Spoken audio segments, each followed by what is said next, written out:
Mas Adi, akhirnya kan muncul pertanyaan di publik, kenapa kemudian kok 3 menteri ini bergabungnya ke PAN, bukan ke Gerindra begitu, yang menjadi motor penggerak utama di koalisi Indonesia Maju ini? Anda menangkap analisnya bagaimana itu? Ya, saya kira ini soal bagaimana mutualisme interesting. Jadi ada titik temu kepentingan politik bersama yang bisa dikompromikan. Sepertinya partai-partai, termasuk PAN misalnya, ini mendapatkan berkah secara politik ya, ketika ada 3 menteri bergabung di dalamnya. Menteri-menteri ini sepertinya ke depan memang tak lagi dalam tanda kutip ya kelihatan independen dan profesional tanpa ikatan politik apapun dengan partai. Saya membaca kecenderungan Prabowo Subianto itu ingin melihat bahwa menteri-menteri di kabinetnya saat ini adalah mereka yang terafiliasi dan menjadi bagian dari partai politik tertentu. Sehingga komitmen kemudian kerjasama termasuk evaluasinya itu bukan didasarkan atas profesionalisme tanpa misalnya kaitannya dengan partai politik. Ini yang sepertinya menjelaskan kenapa ketiga menteri ini akhirnya bergabung dengan Partai Amanat Nasional.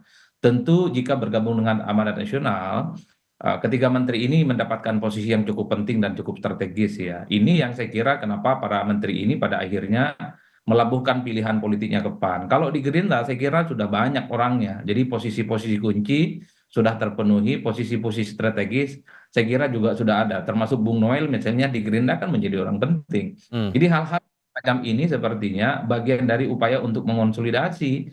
Jangan lagi ke depan misalnya partai yang kemudian beririsan dengan tokoh-tokoh profesional itu tidak bisa bersinergi satu sama yang lain. Anda melihat Ini ada pengaruh Jokowi juga tidak di sini, di balik 3 menteri masuk ke PAN itu?